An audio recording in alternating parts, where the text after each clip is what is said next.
Do you know what happens when you spend time outside every single day, no matter the weather or life events, and you do it in Alaska? That's what I'm working to find out.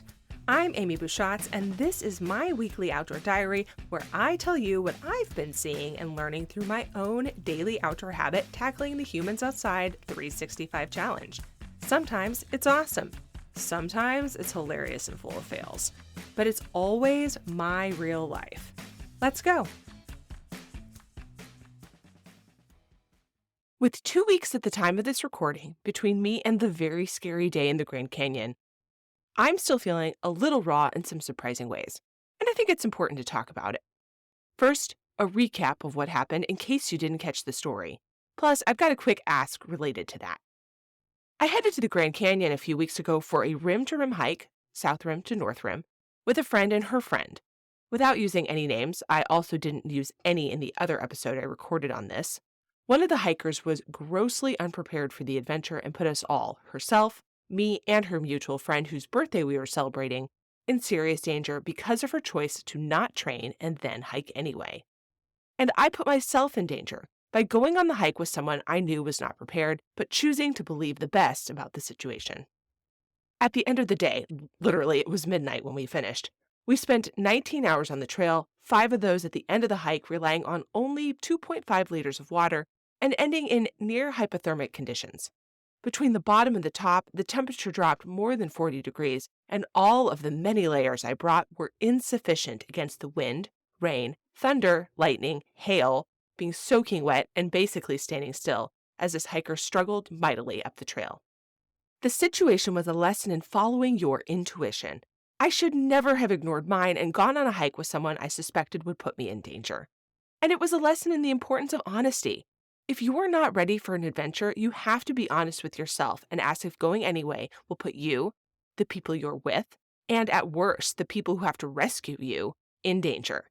Yes, the outdoors is for everyone, but some spaces require that you work on yourself before arriving so that you can safely be there. If you want all the hairy details, and there are a lot of them, you should go back and listen to the episode. It's a drama with important takeaways. I noted in that episode that this other hiker had declined to take responsibility for her choices, and her response to the episode, which again did not name her and did not use her photo, was that it was public bullying by me and outright lies. And that's fine, she can think that, of course. But one fallout of me recording that is that suddenly I have some bad reviews for this podcast, Humans Outside, on Apple Podcasts. Is it related? I don't know. I've received tons and tons of messages on Facebook and Instagram since publishing that episode. All of them are folks telling me about their own dangerous encounters or sharing their expertise on just how crazy the Grand Canyon truly is. You guys are incredible, and it's been so validating. But I need some more help. Podcasts live and die by their star reviews on Apple Podcasts, as crazy as that sounds. Before I published that episode, I had many 5-star reviews, 1 4-star, and a single 1-star review. And honestly, sometimes things just be like that, and that's fine. Today, however, the podcast is for the first time showing more than 1 single-star review, and that's concerning. And so I'm hoping I can look to you, my fellow humans who like to go outside, to help me out with that.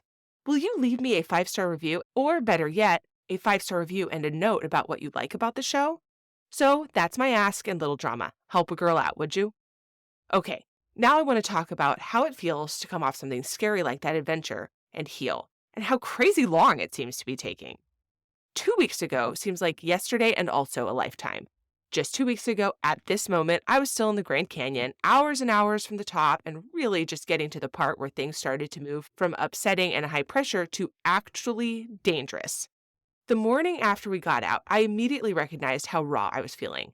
I felt like all nerve endings, as if you peeled off all your skin and only nerves were exposed. Every little stress made my entire system shudder, and in fact, that evening, I noticed I was still shaking. The next day felt similar, but this time the nerves were primarily emotional. Day 3, I was back at work, but unable to fully focus. I felt like that for a few more days that week.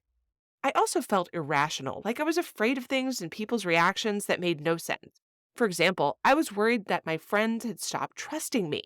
I was worried that I had stopped trusting myself. I was on an emotional roller coaster, rethinking every step of that hike. What went wrong, what I should have done, the mistakes I maybe made or didn't make.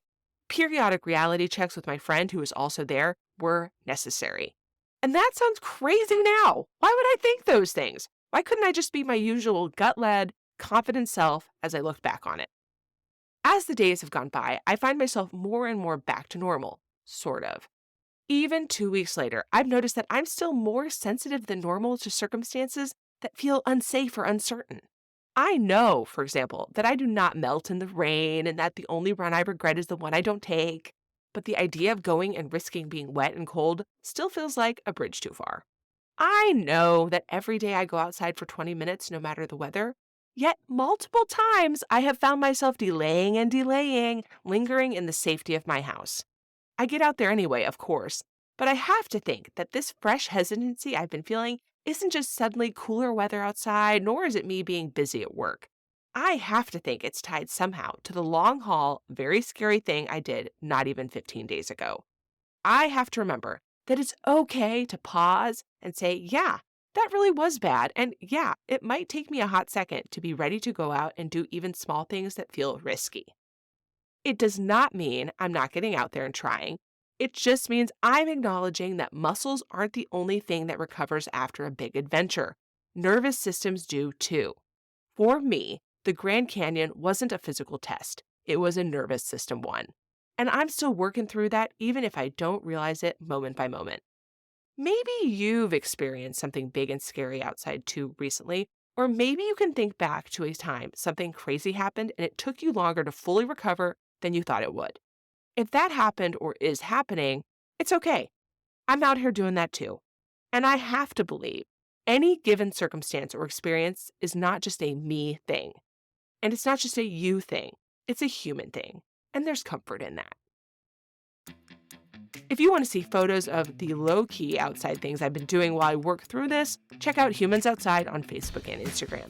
And thanks again for taking a second to counterbalance the bad rating vibes on Humans Outside by leaving that 5-star rating and review, telling folks why you like Humans Outside.